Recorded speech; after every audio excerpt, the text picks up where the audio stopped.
दिल्ली से इस वक्त की बड़ी खबर मिल रही है। इंदिरा गांधी इंटरनेशनल एयरपोर्ट पर बड़ा हादसा हो गया है, जहां टर्मिनल 1 पर छत गिरने से 4 लोग घायल हो गए हैं। हालांकि सभी को बचा लिया गया है और घायलों में 3 लोगों को अस्पताल ले जाया गया, जबकि एक व्यक्ति अभी भी वहां फंसा हुआ है। उसे निकालने की कोशिश की जा रही है, घायलों का इलाज किया जा रहा है और फिलहाल अभी ये साफ नहीं हो पाया है कि घायल को यात्री है या फिर एयरपोर्ट का कर्मचारी है। तो देखिए, ये दिल्ली से इस वक्त की बड़ी खबर मिल रही है कि इंदिरा गांधी इंटरनेशनल एयरपोर्ट पर ये हादसा हुआ है, जहां टर्मिनल 1 पर छत गिर गई, जिसमें 4 लोगों के घायल होने की खबर निकलकर सामने आ रही है और अभी तक सभी को सुरक्षित बताया जा रहा है। घायलों में 3 लोगों को अस्पताल ले जाया गया है, जबकि एक व्यक्ति वहां पर फंसा हुआ है और उसे निकालने की भी लगातार कोशिश की जा रही है। घायलों का इलाज भी किया जा रहा है और फिलहाल जो एक व्यक्ति फंसा हुआ है वो ये नहीं साफ हो पाया है कि वो व्यक्ति यात्री है या फिर एयरपोर्ट का ही कोई कर्मचारी है। दिल्ली से ये बड़ी जानकारी निकलकर सामने आ रही है। छत गिरने से ये 4 लोग घायल हो गए हैं, जिसमें से 3 को अस्पताल में भर्ती करवा दिया गया है, वहीं एक को बचाने की जद्दोजहद जारी है। बढ़ते हैं अगली खबर की ओर। देखिए, सीएम विष्णुदेव साय आज दिल्ली जाने वाले हैं। बीजेपी अध्यक्ष जेपी नड्डा से वो वहां मुलाकात करेंगे और मंत्रिमंडल विस्तार को लेकर कर सकते हैं चर्चा। मैं आपको ये भी बता दूं कि एक सप्ताह में दूसरी बार सीएम का ये दिल्ली का दौरा रहने वाला है। इससे पहले भी वो दिल्ली पहुंचे थे, जहां प्रधानमंत्री नरेंद्र मोदी से भी मुलाकात की थी, गृह मंत्री अमित शाह से भी मुलाकात की थी, तमाम केंद्रीय मंत्रियों से मुलाकात की थी और अब एक बार फिर से दिल्ली प्रवास पर है सीएम विष्णुदेव साय। सीएम विष्णुदेव साय आज दिल्ली जाएंगे, वहां पर बीजेपी अध्यक्ष जेपी नड्डा से मुलाकात कर सकते हैं और मंत्रिमंडल विस्तार को लेकर भी चर्चा हो सकती है। इस खबर पर अधिक जानकारी ले लेते हैं, मेरे सहयोगी खोमन साहू जुड़ गए हैं मेरे साथ। खोमन, हम देख रहे हैं कि सीएम विष्णुदेव साय एक सप्ताह में ये दूसरी बार दिल्ली जा रहे हैं, कुछ तो बड़ा करने की तैयारी है, क्या जानकारी है?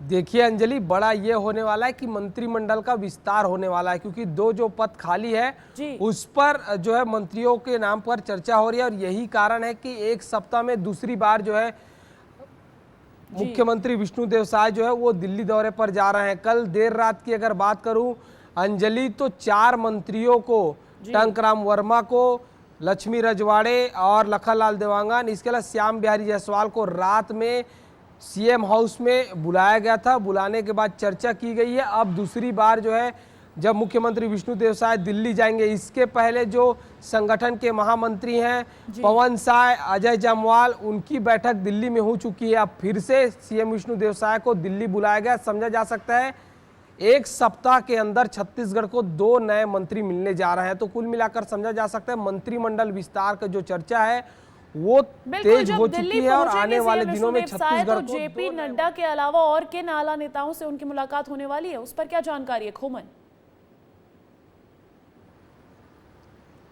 देखिए, इस बार जब जाएंगे मुख्यमंत्री विष्णुदेव साय तो जेपी नड्डा से मुलाकात करें। पिछली बार जब गए थे तो अमित शाह से मुलाकात हुई थी, प्रधानमंत्री से मुलाकात होने वाली थी, इस बार अगर बात की जाए तो इस बार जेपी नड्डा से मुलाकात करेंगे, क्योंकि सत्ता और संगठन का किस तरीके से तालमेल बैठाकर पार्टी जो है भारतीय जनता पार्टी आगे बढ़ती, इसका उदाहरण पेश करते हुए नजर आने वाले। यही कारण है कि इसके अलावा भी कई ऐसे संगठन के जो नेता हैं उनसे मुलाकात कर सकते हैं। तो कुल मिलाकर समझा जा सकता है इस बार का जो दौरा है मुख्यमंत्री विष्णुदेव साय का काफी महत्वपूर्ण है। और जब इस बार दौरे मंत्रिमंडल विस्तार के बीच ये दौरा जो है दिल्ली का वो और ज्यादा खास हो जाता है। बने रहिएगा मेरे साथ, क्योंकि एक और बड़ी खबर मिल रही है छत्तीसगढ़ से। यूनिफाइड कमांड की बैठक होनी है आज। नक्सल मोर्चे और विकास को लेकर इसमें चर्चा की जाएगी। सीआरपीएफ, आईटीबीपी, बीएसएफ, पुलिस के अधिकारी इस बैठक में शामिल होंगे। साथ ही साथ ये भी जानकारी है कि एमएचए के अधिकारी भी इस बैठक में शिरकत करेंगे। और मैं आपको बता दूं कि 2 सेशन में होगी यूनिफाइड कमांड की बैठक। पहले सेशन में नक्सल ऑपरेशन पर होगी चर्चा, तो वहीं दूसरे सेशन में नक्सल क्षेत्र के विकास को लेकर बातचीत की जाएगी और मुख्यमंत्री विष्णुदेव साय की अध्यक्षता में ये बैठक होगी। तो देखिए, ये भी बड़ी जानकारी मिल रही है कि आज छत्तीसगढ़ में यूनिफाइड कमांड की बैठक है। इस खबर पर भी अपडेट्स ले लेते हैं, मेरे सहयोगी लगातार बने हुए मेरे साथ। खोमन, आपका रुख करूंगी सीधा। यूनिफाइड कमांड की बैठक है आज, जिसमें सीआरपीएफ, आईटीबीपी, ये तमाम जो दल है ये तो शामिल होंगे ही, लेकिन और किन दलों का इसमें योगदान रहने वाला है, क्या कुछ उद्देश्य रहने वाला है इस बैठक का? देखिए अंजलि, उद्देश्य एक ही है, कैसे छत्तीसगढ़ से नक्सलवाद मुक्त किया जाए। और यही कारण है कि पहले सेशन में जो है रणनीति बनाई जाएगी कि किस किस रणनीति के तहत आगे जो है पुलिस काम करने वाली है। इसके अलावा दूसरे में अगर बात की जाए तो विकास को लेकर बात होने वाली है। नक्सल प्रभावित इलाकों में कैसे विकास पहुंचाया जाए, स्कूल, शिक्षा आदि जो तमाम चीज़ें, मूलभूत सुविधाएं कैसे वहां के लोगों को मुहैया कराया जाए, इस पर जो है बात होने वाली है। तो कुल मिलाकर समझा जा सकता है 6 महीनों में सरकार ने जो कामकाज किया है बस्तर में, तो आने वाले दिनों में और कैसे बेहतर कामकाज किया जा सके, क्योंकि केंद्रीय गृह मंत्री अमित शाह ने कह दिया कि आने वाले 2 साल में छत्तीसगढ़ को नक्सल मुक्त करना है। और यही कारण है कि तो तमाम नक्सल मोर्चे के जो सुरक्षा बल के जो जवान हैं वो एक साथ भारतीय जनता पार्टी का ये संकल्प है कि नक्सलवाद खत्म करना है और उसको लेकर तमाम कदम भी उठा रही है छत्तीसगढ़ सरकार। बहुत बहुत शुक्रिया आपका तमाम जानकारी के लिए। और अब बढ़ते हैं अगली खबर की ओर, मध्य प्रदेश से मिल रही है। देखिए, मध्य प्रदेश में तबादलों से जुड़ी ये बड़ी खबर है। 14 IAS अफसरों का तबादला कर दिया गया है और सुदाम खाड़े अब बने हैं जनसंपर्क आयुक्त। वहीं रश्मि अरुण शमी खाद्य नागरिक आपूर्ति विभाग की प्रमुख सचिव बनी हैं और ग्वालियर, रीवा, नर्मदापुरम संभाग में नए संभायुक्त बना दिए गए हैं। संजय गोयल स्कूल शिक्षा विभाग का प्रमुख सचिव बने हैं। तो ये जानकारी निकलकर सामने आ रही है, जब से आचार संहिता हटी थी तभी से ये जानकारी आ रही थी कि प्रशासनिक फेरबदल मध्य प्रदेश में देखा जा सकता है। और अब अधिकारियों से जुड़ी, उनके फेरबदल से जुड़ी, उनके ट्रांसफर से जुड़ी ये बड़ी खबर आ रही है कि 14 IAS ऑफिसर्स का ट्रांसफर हो गया है और अब सुदाम खाड़े बने हैं जनसंपर्क आयुक्त, उन्हें CPR बना दिया गया है। वहीं रश्मि अरुण शमी खाद्य नागरिक आपूर्ति विभाग की प्रमुख सचिव बनी है। और क्या अपडेट्स है इस खबर पर जानकारी ले लेते हैं। मेरे सहयोगी सूरज तिवारी जुड़ गए हैं मेरे साथ। सूरज, हम देख रहे थे कि काफी दिनों से ये चर्चा चल रही थी कि बड़ा प्रशासनिक फेरबदल देखा जा सकता है और अभी अच्छी खासी संख्या में फेरबदल किया गया है, तबादला कर दिया गया है 14 IAS ऑफिसर्स का। क्या अपडेट्स है उस पर? देखिए अंजलि, निश्चित तौर पर बड़ा प्रशासनिक फेरबदल किया गया है। 14 IAS अफसर जो थे उनके तबादले किए गए हैं, उनको एक विभाग से दूसरे विभाग भेज दिया गया है। बड़ी बात यह है कि रीवा, नर्मदापुरम और ग्वालियर संभाग में नए आयुक्त की नियुक्ति हुई है। सुदाम खाड़े जो थे वो ग्वालियर आयुक्त थे, उन्हें जनसंपर्क आयुक्त बनाया गया। रश्मि, मैं आपको बता देता हूं अंजलि, जिन अफसरों के विभाग चेंज हुए हैं उनको बता देता हूं।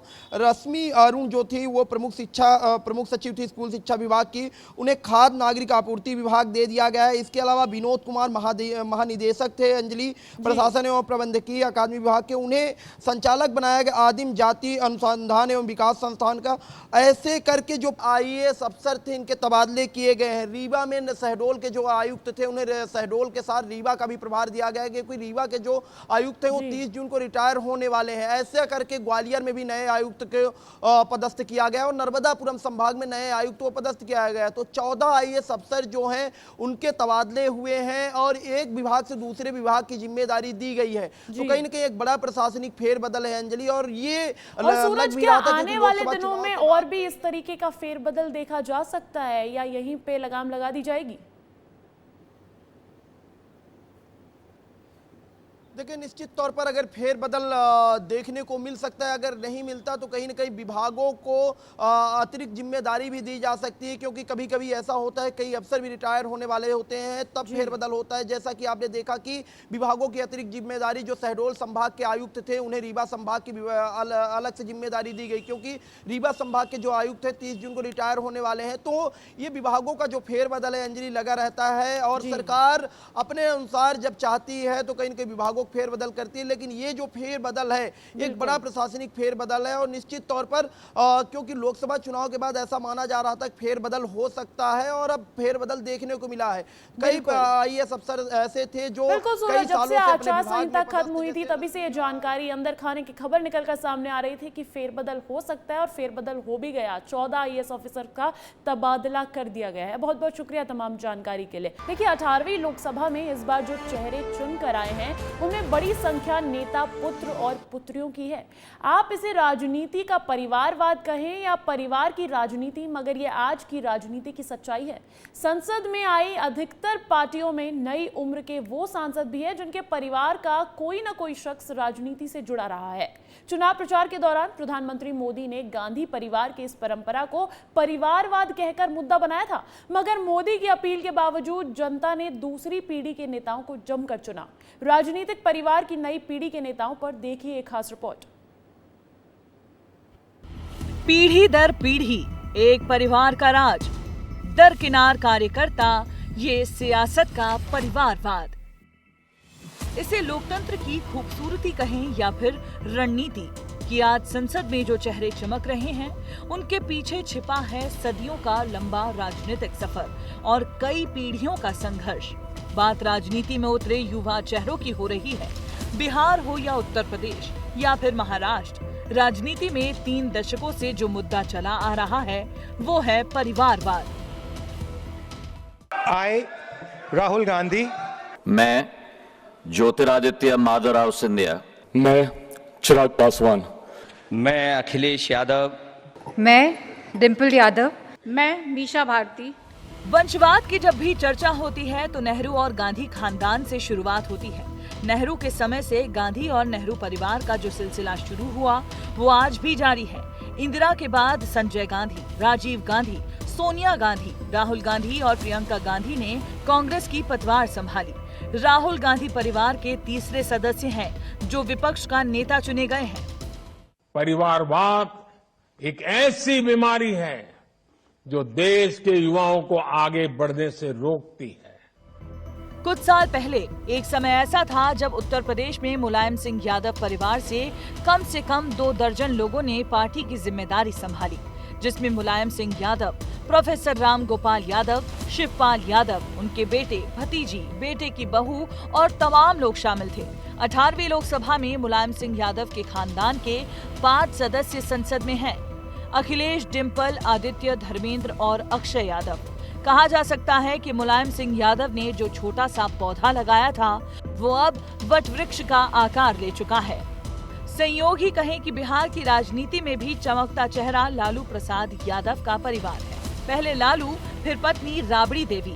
आज लालू प्रसाद के 2 बेटे विधायक हैं। बेटी मीसा भारती पहले से राज्यसभा सांसद हैं। चर्चा सिर्फ मुलायम और लालू यादव की ही क्यों हो?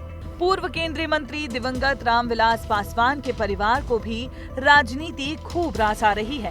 पहले रामविलास पासवान और उनके भाई पशुपति पारस ने खून पसीना बहाकर एक पार्टी खड़ी की। आज चिराग पासवान ही पार्टी संभाल रहे हैं। एलजेपीआर के वही सर्वे सर्वा हैं। चिराग को मोदी कैबिनेट में खाद्य और उद्योग मंत्रालय की जिम्मेदारी मिली है। बिहार में नीतीश कुमार एकमात्र ऐसे नेता हैं जिन्होंने अपने परिवार और कुनबे की फौज नहीं जोड़ी। आजकल तो बहुत लोग अपने परिवार को बढ़ाते रहता है, लेकिन आप समझ लीजिए कि जननायक कर्पूरी ठाकुर जी कभी भी अपने परिवार को नहीं बढ़ाए। और एक ही बात जान लीजिए कि जननायक कर्पूरी ठाकुर जी से ही सीख करके हमने भी अपने किसी परिवार को आज तक नहीं बढ़ाया है, यह पक्का जान लीजिए। महाराष्ट्र में ठाकरे परिवार का भी जलवा हुआ करता था, लेकिन अभी स्थिति ये है कि ठाकरे वंश कई हिस्सों में खंडित हो चुका है। उद्धव और राज ठाकरे के रास्ते काफी पहले ही जुदा हो चुके हैं। महाराष्ट्र में एक और कद्दावर नेता है शरद पवार। लंबे समय तक केंद्रीय मंत्री रहे शरद पवार की बेटी सुप्रिया सुले अब पवार परिवार की नुमाइंदगी संसद में कर रही हैं। हालांकि वो अपने भाई अजीत पवार की पत्नी सुनेत्रा को हराकर यहाँ तक पहुँची है। पंजाब और हरियाणा जैसे राज्यों में भी सत्ता कई सालों तक बादल, चौटाला और हुड्डा परिवार के हाथों में ही सीमित रही। परिवर्तन कुछ भी नहीं है। एक किसी राजनेता का मैं नाम भूल रहा हूँ, उन्होंने कहा था कि नेता का बेटा नेता बनेगा, डॉक्टर का बेटा डॉक्टर बनता है, इंजीनियर अपने बेटे को इंजीनियर बनाना चाहता है, आईएएस बनाना चाहता है। तो नेता अगर अपने बेटे को नेता बना रहा है तो इसमें क्या गलत है? नेता का बेटा है, निश्चित रूप से वो नेता ही बनेगा, क्योंकि उसको पारिवारिक पृष्ठभूमि में उसे एक कार्यकर्ता की तरह मेहनत नहीं करनी होती है। वो तो जब पैदा होता है और 18 साल के ऊपर का चला जाता है तो वो सदा नेता बन जाता है। ये कहना गलत नहीं होगा कि राजनीति में परिवारवाद खत्म होने की बात सिर्फ एक जुमला है, क्योंकि तमाम राजनीतिक दलों में परिवारवाद हावी है। बीजेपी भले ही परिवारवाद को लेकर टिप्पणी करती हो, लेकिन वहाँ भी नेताओं के तमाम रिश्तेदार चुनाव लड़ते हैं और जीत कर संसद भी पहुँचते हैं। ऐसे में कहा जा सकता है कि राजनीतिक दलों के लिए फैमिली फर्स्ट ही आज सबसे जरूरी हो गया है और इस बार संसद में इसकी छवि भी दिख रही है। ब्यूरो रिपोर्ट, विस्तार न्यूज। अच्छा, यदि मैं यूं कहूं कि मध्य प्रदेश सरकार फिर कर्जा लेने जा रही है तो आप चौंकेंगे नहीं, मगर आपको ये बताऊं कि मध्य प्रदेश सरकार अभी तक के इतिहास का सबसे बड़ा यानी कि 88,540 करोड़ रुपए का कर्जा ले रही है। तो आप हैरान होंगे और पूछेंगे कि ऐसा क्या हो गया जो इतना भारी भरकम कर्जा लेने की नौबत आ गई।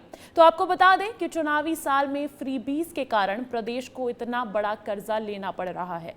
कर्जे का ये पैसा कहां खर्च हो रहा है और इसे कैसे और कौन चुकाएगा, ये जानने के लिए देखिए रिपोर्ट।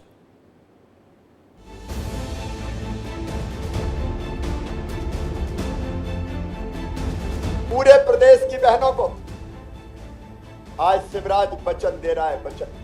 महिला सशक्तिकरण की आवाज हूं मैं, शिवराज हूं। विधानसभा चुनावों से पहले आई बीजेपी सरकार की लाडली बहना योजना ने जो कमाल दिखाया वो किसी से छुपा नहीं। इस लोकसभा चुनाव में ये योजना ही बड़ा गेम चेंजर साबित हुई है। लेकिन अब ऐसी ही तमाम मुफ्त की योजनाएं मध्य प्रदेश सरकार के लिए मुश्किल खड़ी कर चुकी हैं। सियासी गलियारों में शोर है कि मध्य प्रदेश सरकार एक बार फिर कर्जा लेने की तैयारी कर रही है। सरकार 88,540 करोड़ रुपए का कर्जा लेगी, जिसमें 73,540 करोड़ रुपए बाजार से लिए जाएंगे, वहीं 15,000 करोड़ रुपए केंद्र सरकार से लिए जाएंगे। जैसे ही कर्जा लेने की बात सामने आई, कांग्रेस ने बिना देर किए इस मुद्दे को भुनाना शुरू कर दिया।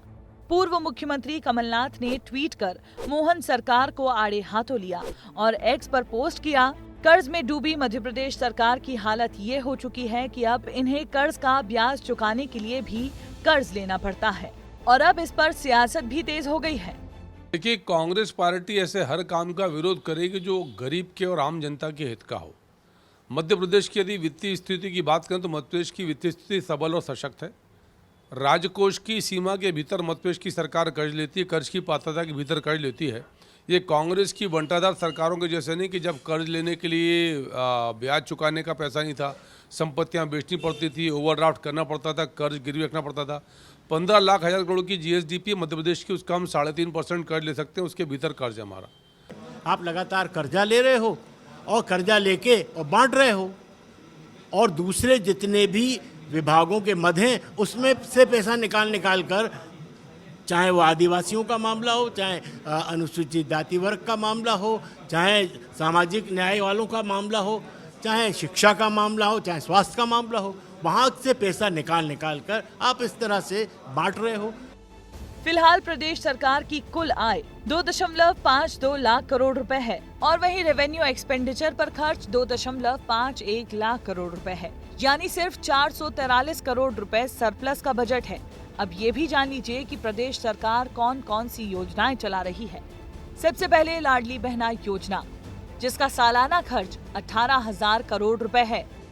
कर्मचारियों के वेतन भत्ते के लिए सरकार 82,838 करोड़ रुपए खर्च कर रही है। कई छात्रवृत्ति योजनाओं को मिलाने पर सालाना खर्च 13,000 करोड़ रुपए आता है। इसके अलावा किसान सम्मान निधि के लिए राज्य सरकार 1,750 करोड़ रुपए सालाना खर्च कर रही है। ऐसे में साफ होता है कि 443 करोड़ रुपए सरप्लस के साथ इतनी मुफ्त की योजनाएं देना सरकार के हाथों में तो नहीं है। बहरहाल कर्ज लेने की बात पर शक नहीं किया जा सकता है। सवाल इस बात का है कि एक तरफ सरकार कर्ज ले रही है, वहीं दूसरी तरफ एक बड़ी बात है कि इतना कर्ज लेने के बाद आखिर बोझ तो जनता पर ही पड़ेगा। तो ऐसे में सवाल है कि सरकार को फिजूल खर्ची रोकने के साथ साथ फ्रीबीज की योजनाओं में कटौती करने की जरूरत है, जिससे मध्य प्रदेश की जनता पे ज़्यादा से ज़्यादा बोझ ना पड़े। कैमरामैन नागेंद्र के साथ विवेक पांडे, विस्तार न्यूज़, भोपाल।